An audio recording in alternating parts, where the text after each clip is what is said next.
नाज़रीन अस्सलाम वालेकुम। आप देख रहे हैं सियासी टीवी। कौमी खबरनामे में आप सबका इस्तकबाल है। मैं मोहम्मद सिद्दीक। सबसे पहले सुर्खियों पर एक नज़र डालते हैं। भारत जोड़ो यात्रा मध्य प्रदेश में दाखिल, राहुल गांधी का पुरजोश इस्तकबाल। राहुल ने कहा, मुल्क में नफरत और तशद्दुद के खिलाफ की जा रही है ये यात्रा। आसाम मेघालय सरहद पर तशद्दुद में 6 अफराद की मौत, कांग्रेस का इजहार अफसोस। कहा, अब वक्त आ गया है कि दोनों रियासतों के दरमियान सरहदी तनाज़े को हल किया जाए।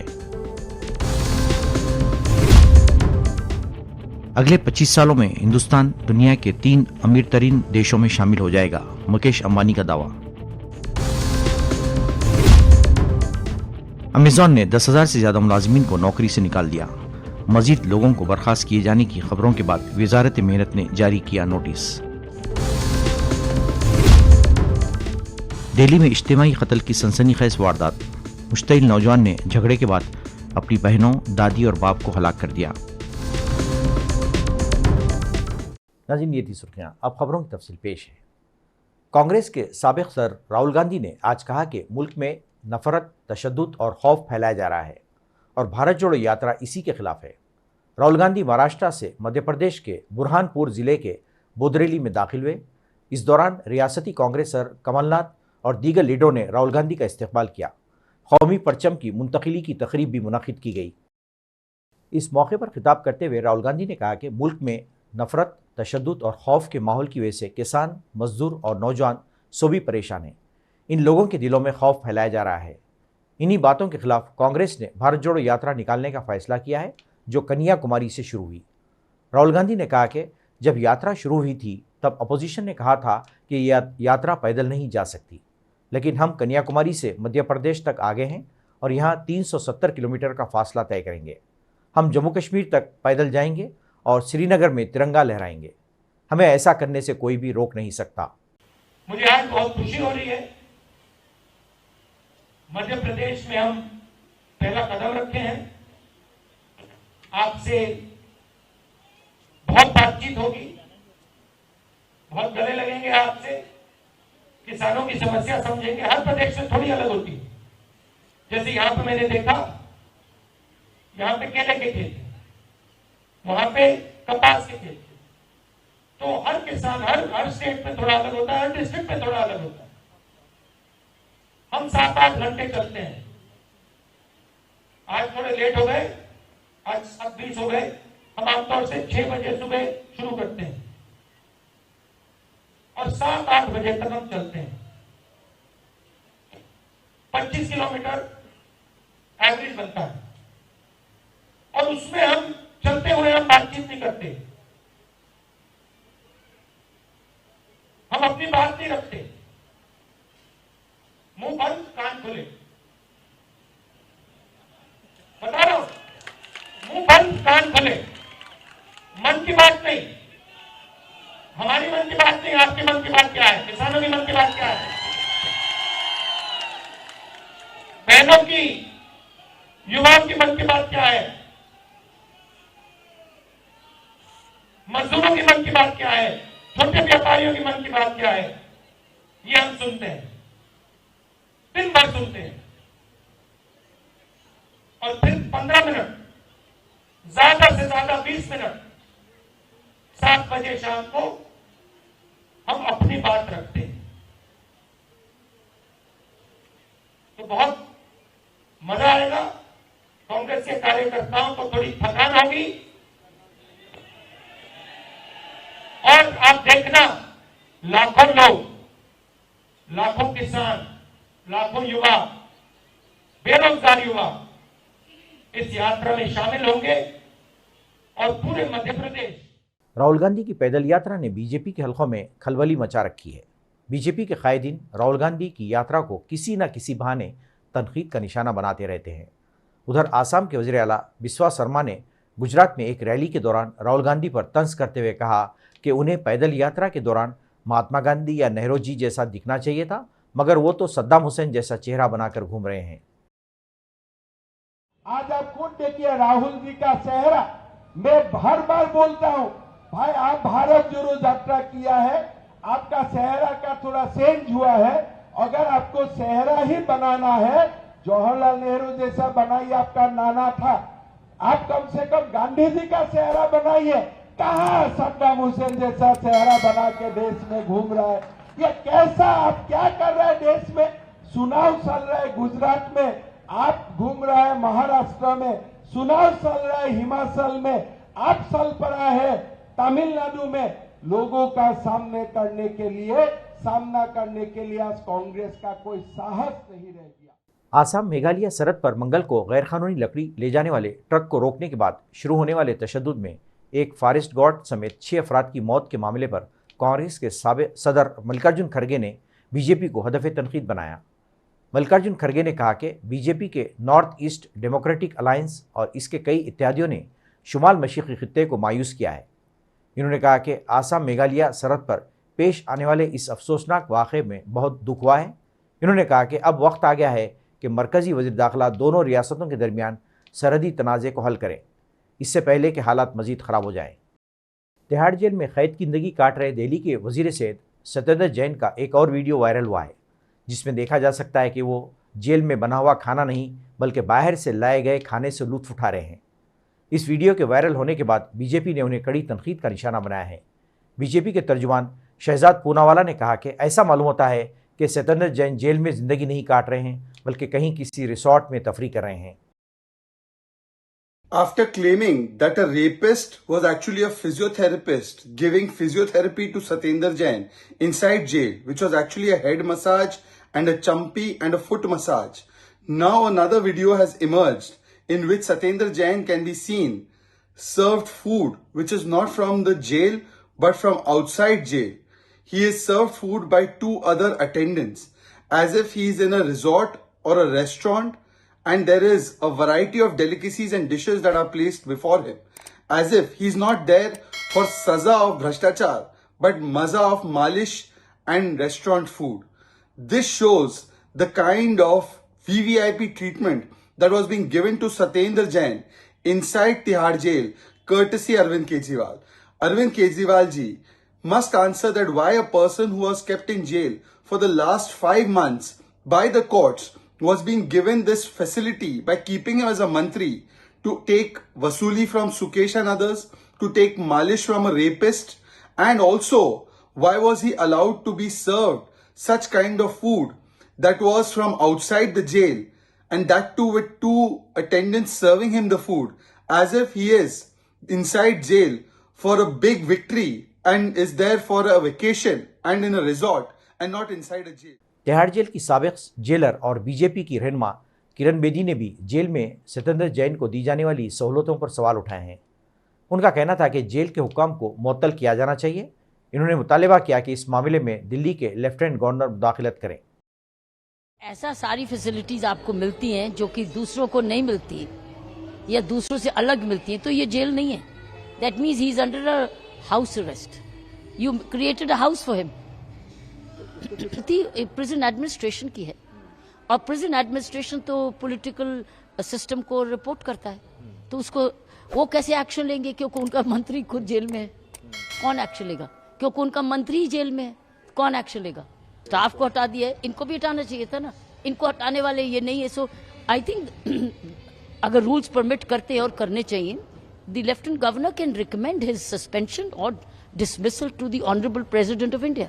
शायद उनको मालूम नहीं था कि तिहाड़ में तो हर जगह कैमरा लगा हुआ है, हर चीज नोट हो रही है। पोर्टफोलियो सस्पेंड होना चाहिए। मैं समझ नहीं आ रही है, पता करे कि तनख्वाह मिल रही है क्या इनको? अगर तनख्वाह मिल रही है एज मंत्री तो क्या काम कर रही है? आप कैसे थे तनख्वाह? सस्पेंशन में तो खत्म हो जाती। तो ये इसमें क्या वो अंदर दफ्तर खोला हुआ है? जेल में अंदर उन्होंने ऑफिस खोला है, और किसने अलाउड किया है? बहरिया के सरबराह एडमिरल आर हरी कुमार ने आज इंडो पैसिफिक रीजनल डायलॉग के 4थे एडिशन से खिताब किया। तकरीब से खिताब करते हुए आर हरी कुमार ने बहरीन और बहरुल काहिल के संगम की ज़रूरत पर जोर दिया। इन्होंने कहा कि जोग्राफियाई, सियासी, इक़्तिसादी दोनों लिहाज से बहरीन और बहरुल काहिल के संगम की ज़रूरत को वाज़े करती है। इन्होंने कहा कि इस सिमत में बहुत से चैलेंजेस हैं जिन पर काबू पाने की ज़रूरत है। Growing realities of the contemporary world, both in geopolitical and economic terms, underscores the need for a confluence of Indian and the Pacific Oceans. The Indo-Pacific today represents a strategic geography where most of us have found convergence in our interests and aspirations. However, in navigating our path together, there are a number of challenges that we must overcome. So to my mind, these challenges could be viewed as what I say and what I call a trinity of I's, namely the imperatives at home, influences from abroad, and intrusive paradigms. Reliance industries limited के chairman और Pandit Deendayal energy university के सदर मुकेश अंबानी ने गुज़िश्ता रोज़ university के convocation की तकरीब से खिताब किया। तकरीब से खिताब करते हुए मुकेश अंबानी ने हिंदुस्तान की मईशत को मुस्तकबिल पर एतमाद जाहिर करते हुए कहा कि ये $40 ट्रिलियन तक बढ़ेगी। मुकेश अंबानी ने कहा कि $3 ट्रिलियन की मईशत से हिंदुस्तान अगले 25 सालों में $40 ट्रिलियन की मईशत बन जाएगा और दुनिया की सबसे बड़ी 3 मईशतों में शामिल हो जाएगा। As the Amrit Kaal unfolds, India will witness an unprecedented explosion in economic growth and opportunities.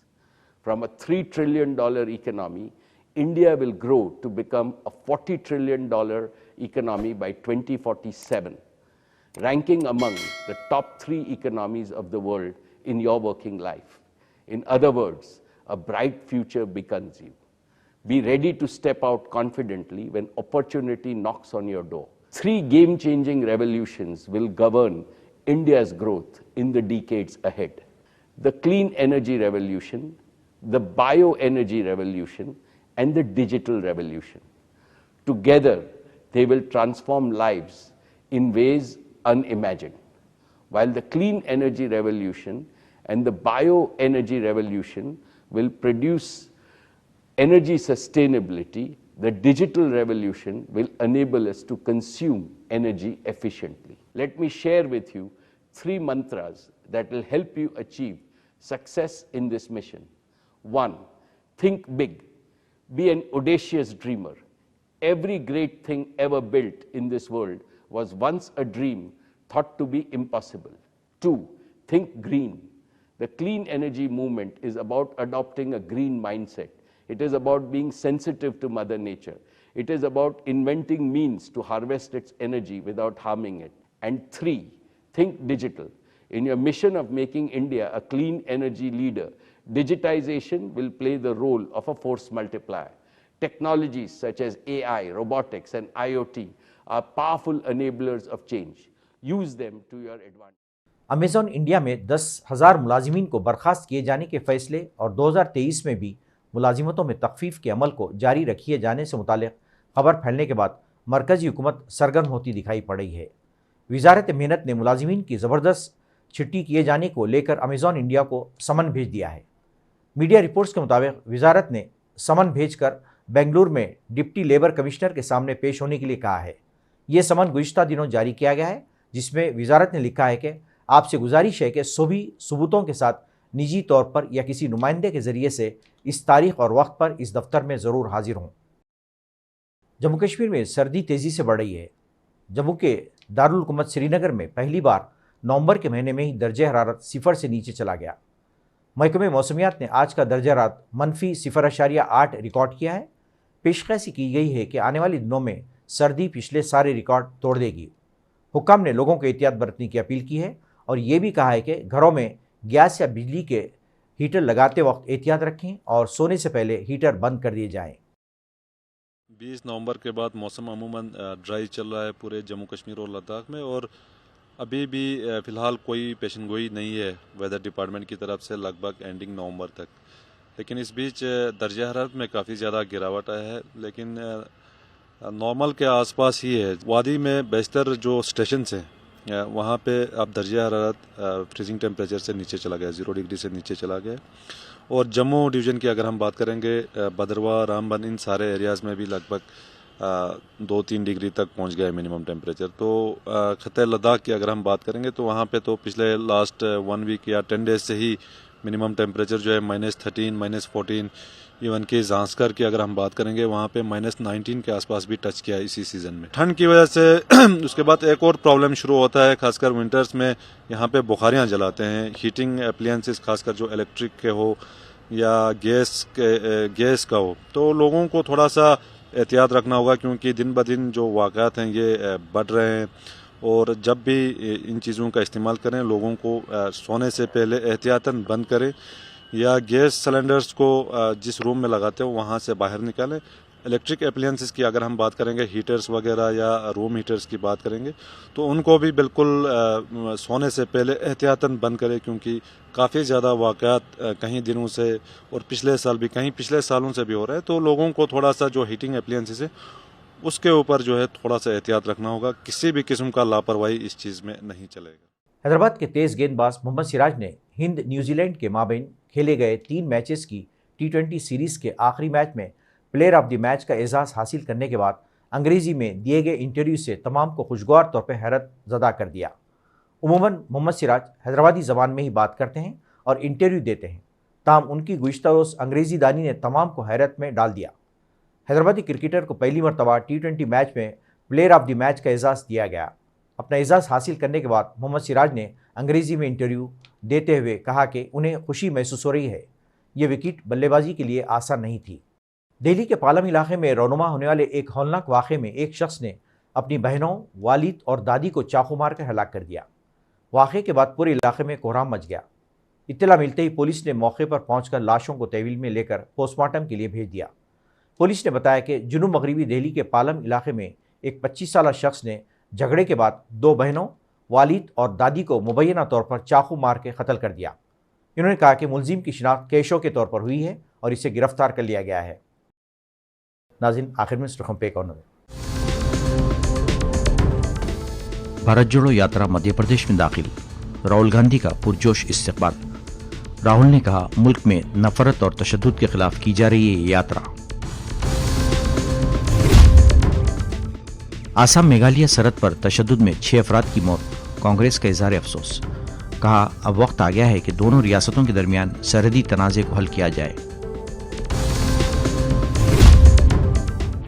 अगले 25 सालों में हिंदुस्तान दुनिया के 3 अमीर तरीन देशों में शामिल हो जाएगा, मुकेश अंबानी का दावा। अमेज़न ने 10,000 से ज्यादा मुलाजिमीन को नौकरी से निकाल दिया। मजीद लोगों को बर्खास्त किए जाने की खबरों के बाद वजारत मेहनत ने जारी किया नोटिस। दिल्ली में इज्तिमाई कत्ल की सनसनीखेज वारदात, मुश्तइल नौजवान ने झगड़े के बाद अपनी बहनों, दादी और बाप को हलाक कर दिया। नाज़रीन, इसी के साथ ही कौमी खबरनामा खत्म होता है। मुझे और सारी सियासत की टीम को इजाज़त दे। अल्लाह हाफ़िज़।